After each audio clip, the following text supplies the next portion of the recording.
Alright, my fellow chefettes, this is Chef Regina Minter-Hargett with another video, guys. Today we're going to be making homemade pizza with the homemade pizza crust. I'm going to use a pre-made pizza sauce, but we are going to make our own crust and use our own favorite toppings. I'll show you what I'm going to use on my pizza here at my house. And we're also going to be making some chicken wings that we're going to be using some of the Perfect Batch seasoning, Twang seasoning, and their hot sauce. When I get to the chicken wings, I'll show you guys those things about those wings. About those products. We're going to be doing a hot sauce, a barbecue sauce, and a strawberry sriracha sauce for our wings for tonight. So when I get to the chicken wings, then I'll show you that. But don't forget to hit the subscribe button. Share this video with all your friends so you'll see what Chef Regina's doing in her kitchen. Alright, so we're going to get started. So the first thing we're going to do is make our pizza crust. And I'm going to show you the ingredients that I have. So I have 2 1/2 cups of all-purpose flour. You can also use a bread flour, but I had all-purpose flour here at home, so that's what I'm using. So it's 2 1/2 cups of all-purpose flour.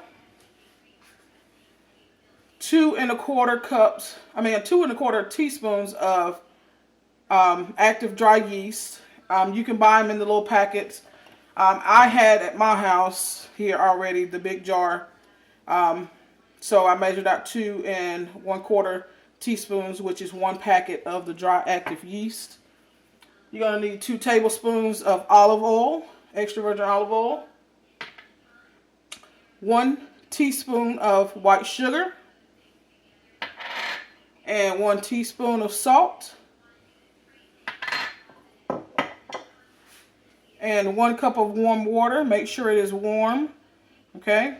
I'm going to pour some of this out, and because mine's actually done got cold a little bit, and get me some more water. But you want to make sure it's warm water, not hot water. You're looking for around 120 degree water for the activation and to help out your yeast to do what it needs to do. Okay? So about 100, 110 degrees. No more than 120, because then your yeast starts to die. Alright, so the first thing we're going to do, I'm going to put you guys down here to my bowl. Okay, 2 1/2 cups of all-purpose flour. Alright, so we're going to set that to the side. In my cup that I have with my mason jar that I have with my water, 1 cup of warm water, I'm going to add in my yeast and my sugar. Okay, the yeast is going to be activated by the sugar that I just added in.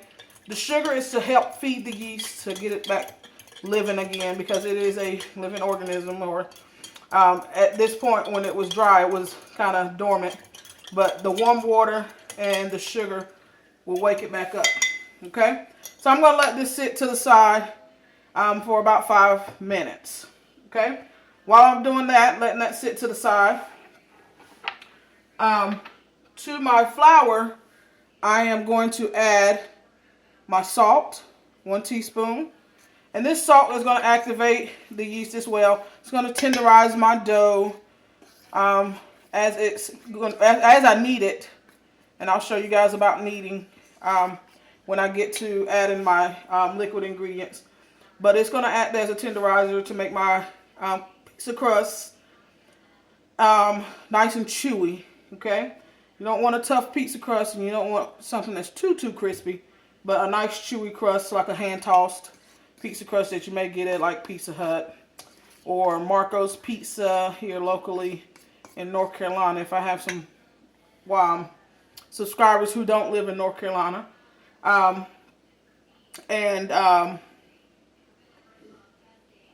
Any pizza place that you may get a hand-tossed pizza at.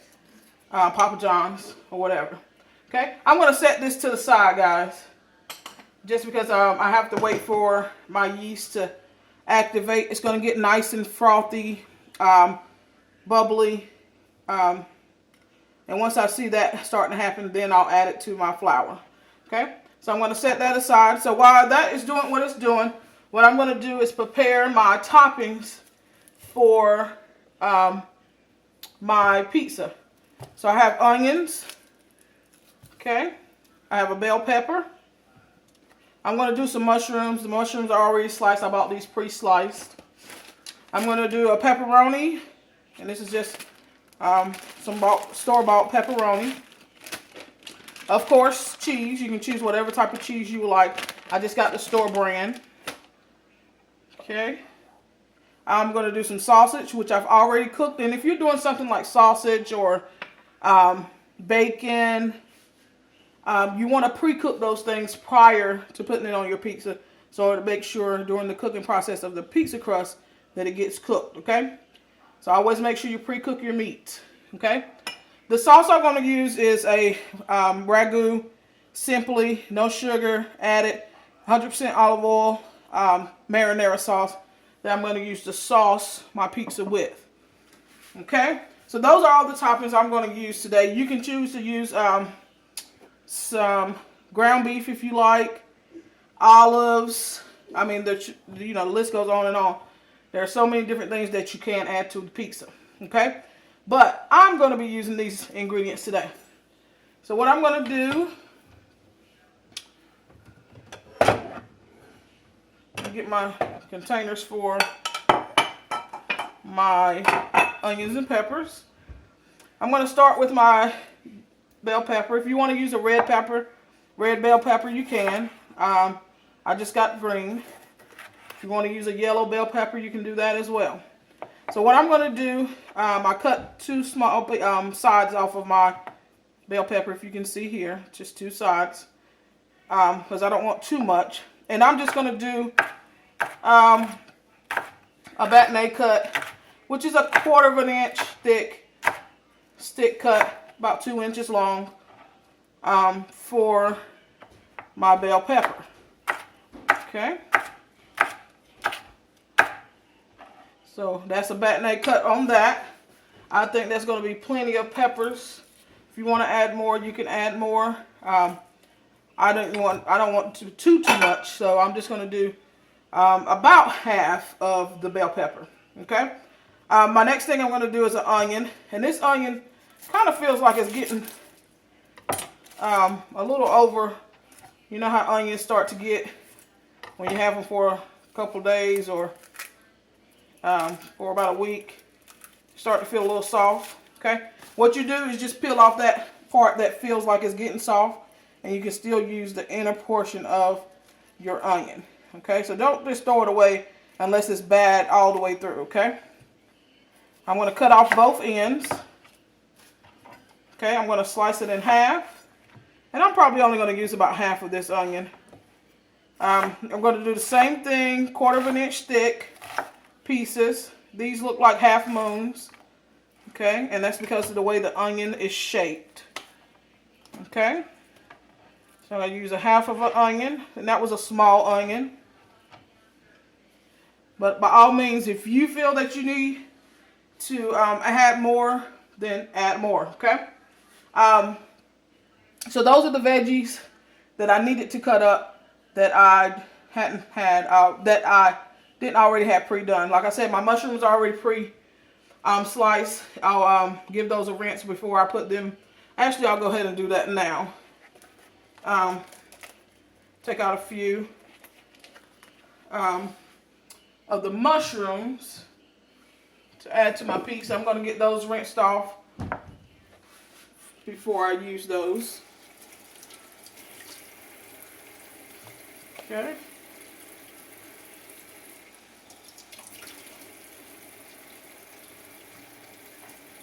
A couple more.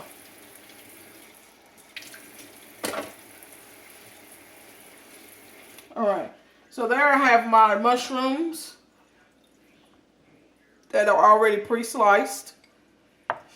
You can slice them a little thinner if you don't want them that thick. I have my green bell pepper that I've bâtonnetted. And then I have my 1/4 inch half moon onion. Okay, so I have all my toppings ready for my pizza crust. So what I'm going to do now is go back to the actual crust. Okay, so my liquid is ready. If you guys want to look at it, how it looks frothy in there, you can look for it on the side. It looks like a real diluted light coffee if you drink coffee, but that's what you're looking for. Okay, it will bubble up a lot more as it sits. I'm going to go ahead and get this in because it's been about 7, 8, 10 minutes since I've done it. Okay, so before I'm going to add in my olive oil first. So I'm going to make a little well. Okay, and that's just a little hole in the middle of the flour. Okay, if you guys can see that. Okay, I'm going to add in my olive oil, 2 tablespoons. And then I'm going to add in my yeast mixture. So as I'm adding in my yeast mixture, as you notice, I'm kind of mixing it around. I'm just using a fork. You guys can use a whisk if you like, but I'm just going to use a fork. Okay, just because that's what I had out for now. So as you see, I'm just combining my dry and wet ingredients. This dough just needs to rest for, I would say, about 5 minutes after it's kneaded, and it'll be ready to prepare for your pizza. If you wanted to make this ahead of time and save it for another occasion, you could. You can just put it in the dough balls, wrap it really tightly in some plastic wrap, and then put it in a Ziploc bag and freeze it, and you can use it later on. I will suggest, if you're going to use it tomorrow, if you make it today and use it tomorrow, you can put it in the refrigerator for it to kind of rise, because in the refrigeration or the cold circumstances, yeast is still active and it just rises slower. Okay, under warm conditions, it will rise a lot faster. Okay, you don't want it to rise too much because you don't want to have, bread. You're just looking for a nice pizza crust. Okay, so I have that all combined together. If you guys can see that, I have a dough. So what I'm going to do now is I'm going to take my dough and put it on my cutting board. I know I just cut onions on that, but hey, I'm putting onions on my pizza. Okay, so no biggie there. So what I'm going to do is show you guys how to knead. Okay, get the rest of that little bit of flour out of there. So the process of kneading is you're basically folding the dough into each other to develop the gluten within the flour. Okay, so to do that, you're going to fold over, push out, and then you'll rotate. You're going to fold over, push out, rotate. So you have to pick it up to rotate it. Okay, this is a little sticky, so I'm going to grab a little bit more flour.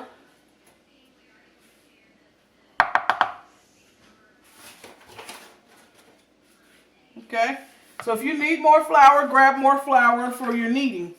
Just don't add too much. So put a little to the side so you can add as needed. So like I said, you're going to fold over, push out, rotate. Add a little bit more flour on top because that's a little sticky there. Fold over, push out, rotate. Okay, you'll continue to do that until your dough kind of comes together. And like I said, as you need, you may have to add a little bit of flour, just not too much. Okay, you'll notice your dough getting less and less sticky and becoming more and more smoother. Okay, that means your gluten is developing within your flour. Okay, so once you start to see that, get a little flour on my hand. Okay, I'm going to knead it about 5 or 6 more times just to make sure I have a nice dough ball for my pizza crust. Okay, that is 5 more times. See if you can tell it's a little bit sticky because you can kind of see it sticking to my hand just a tad, but not too much. Okay, so now I have a nice dough ball or pizza dough ready for topping and baking in my oven. You're going to bake this about I'll say I'm going to do about 425, 450 for about 10 to 12 minutes. Just depending on the type of oven you have, it may be a little longer. You just start off with 10 minutes and adjust it from there, okay? I will be right back and show you guys how I'm going to put it in my pan for baking and topping. Alright, I'm back, guys. So like I said, I'm going to be doing my chicken wings. So I have my chicken wings ready. I'm going to show you guys how to get those cut. I had some whole wings that I'm going to cut into drumettes and flats. But first I wanted to show you guys about the seasoning that I'm going to be using, as well as their hot sauce. So I have here the Perfect Batch. This is their business card here. This is the front of it. Okay. So a fellow classmate, his name is Walter Terrell. Okay, he's a co-owner. There's his Instagram as well as his Facebook email, so you guys can order some of his hot sauce as well as some of his seasoning. So this is what the hot sauce looks like. It is called the Perfect Batch hot sauce. I've already used some of it. It was actually really good. It's not a flavor that lingers long. Well, not a spice that lingers long. So I know some people, when they eat hot sauce, they were like, oh, this hot. And then 20 minutes later, oh, my mouth's still burning. This is a very good hot sauce. You can use it on anything. I'm going to use it on some hot wings to make a hot wing sauce tonight. I'm going to use some of this hot sauce, a little bit of ketchup, equal ratio, and some butter, just as if you were going to make a buffalo sauce.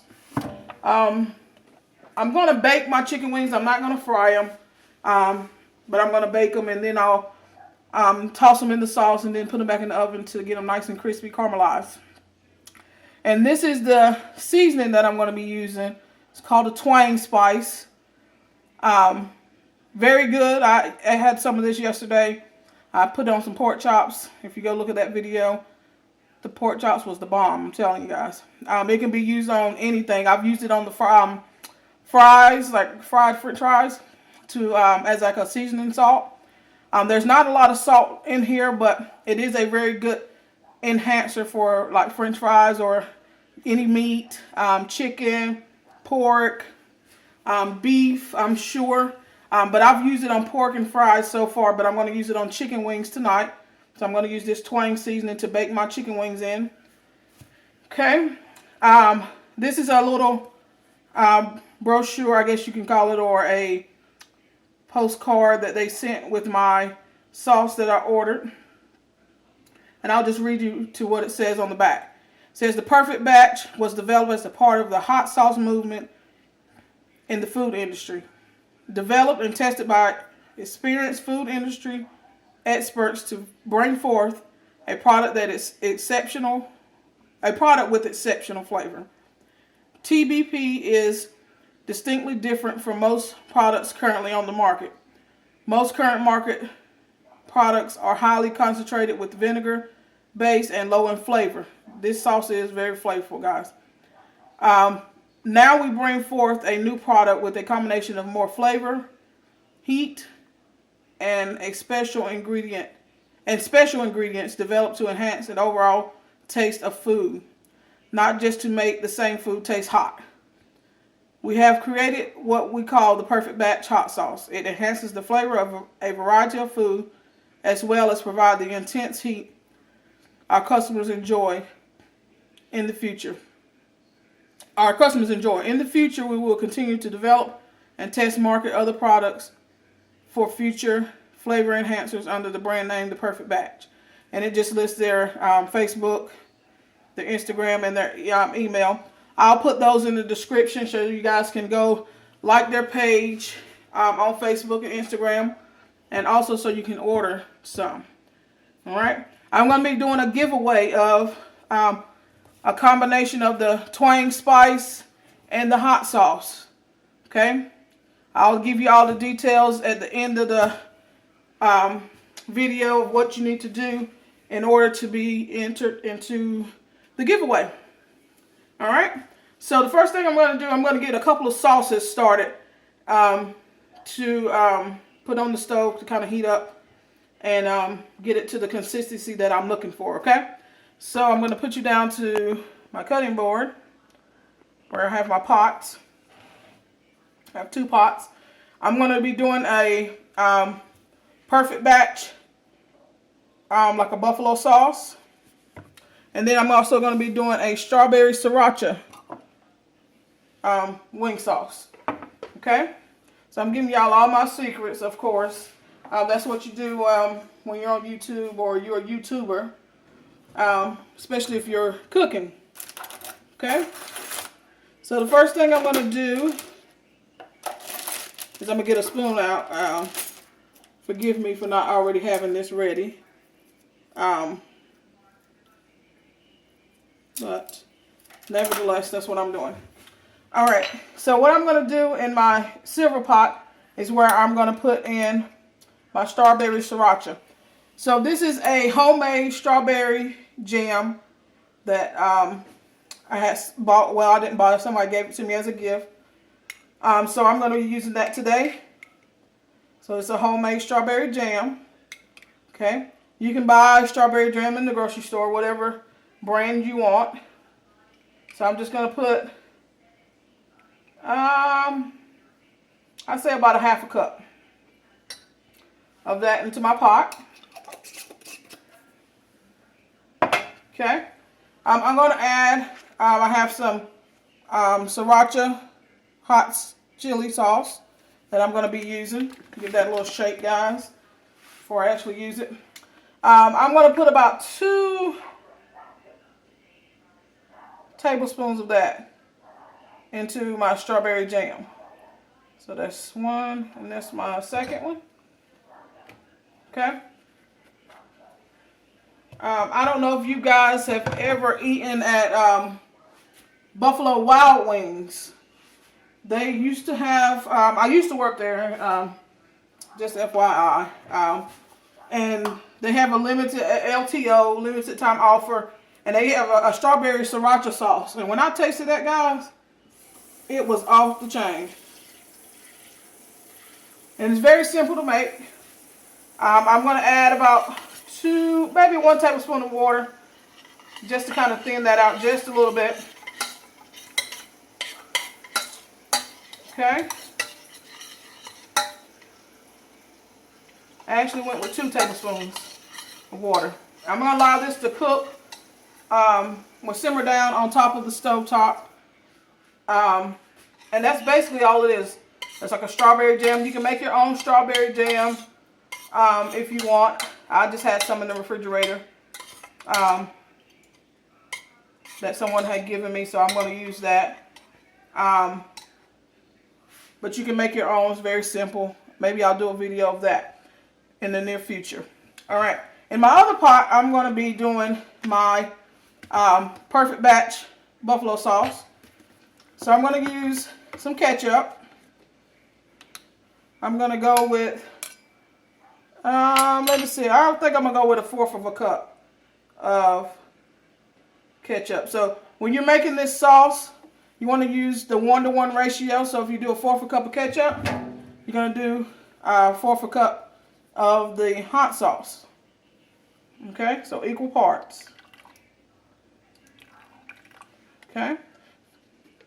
Now to give you a perfect balance of the two, I'm also going to add in some unsalted butter. I'm going to do, we're going to start with 2 tablespoons of unsalted butter. And I'm going to get all this over to the stove, let that melt down, simmer down, and this will be 2 of the sauces that I'm going to be using on my wings for tonight. So give me one moment to get this over on the stove and I'll be right back. Alright guys, I got my sauces on. They're simmering down, smelling good.